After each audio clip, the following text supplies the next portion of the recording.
SkyRC Academy YouTube channel එකට පොඩ කාලෙකින් වීඩියෝක් දාන්න හිතුණා කියන්නේ ඇත්තටම මට සනීප නැතුව හිටියා ඒ නිසා මට වීඩියෝක් දාන්න බැරි වුණා.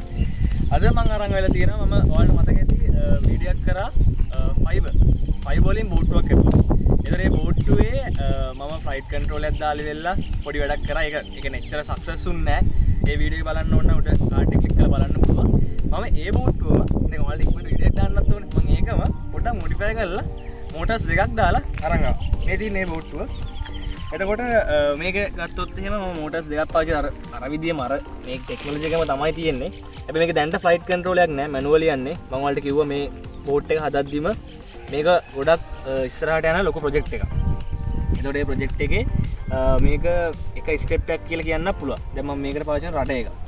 මේ රඩර් එක කිව්වහම ඔයාලා දන්නවා ඇති ප්ලේන් වලට මම ප්ලේන් වල පාවිච්චි කරන එලරෝන්ස් කන්ට්‍රෝල් සර්ෆේස් එක අන්න ඒව ගත්තා මෙතනත් තියෙනවා. එතන මේකෙදි කරන්නේත් නිව්ටන් තර්ඩ් ලෝ එකම. එතන මේ හුලගත් එක්ක මේ ඉස්සරහට යද්දි මේ වැදිලි වෙලා මේ සර්ෆේස් එක වෙනස් කරනවා. එතකොට මේ බෝට් එකට හැරෙන්න පුළුවන්. එතන මම දෙකක් පාවිච්චි කරලා තියෙනවා. මෙයාගේ හොඳ ටර්න් එකක් ගන්න. ඒ වගේම මේ දැන් ගත්තොත් එහෙම ඔයාලට ප්‍රශ්නයක් තියෙනවා දැන් මේක කොහොමද සෙට් කරලා තියෙන්නේ? මේක සෙට් කරලා තියෙන්නේ මේ ඔයාලට බලුවොත් පේන ඇති මේ තියෙන බ්‍රෂ්ලස් මෝටර් මේ පිච්චිච්ච බ්‍රෂ්ලස් මෝටර් එක මැද තියෙන බෙයාරින් එක. ඒතර මේ බෙයාරින් එකට තමයි සෙට් කරලා තියෙන්නේ මේක. දැන් මේක අද තමයි මේ KT බෝඩ් ඊට එහා පැත්තෙන් තියෙනවා ඔරිගානා බෝඩ් මට නම හරියට මතක නැහැ. මේ ඔරිගානා බෝඩ් එකට සෙට් කරලා තමයි මේක හදලා තියෙන්නේ. ඊට පස්සේ සර්වර් එකකින් මෙයාව කන්ට්‍රෝල් කරනවා. සාමාන්‍ය කන්ට්‍රෝල් සර්ෆේසස් මයි තියෙන්නේ. ඊට පස්සේ මේක කරලා තියෙන්නේ මේ ඇලුමිනියම් ෆ්‍රේම් එක ඔයාලා මතක ඇති කරා. මේ ඇලුමිනියම් ෆ්‍රේම් එකෙන් මේක හදලා තියෙනවා. ඒතර මේක ඇලුමිනියම් වලින් පාස් කරලා තියෙන්නේ. ඒ වගේම කියන්නේ ඔයාලට ඇලුමිනියම් පාස් කරන්න ඕනේ හැමදාම ඇලුමිනියම් පාස් කරන්න නැහැ. ඒ අදාළ තැන් තියෙන ඒ වගේ තැන් වලට කියලා ඔයාලට ඇලුමිනියම් පාස් කරන්න පුළුවන්.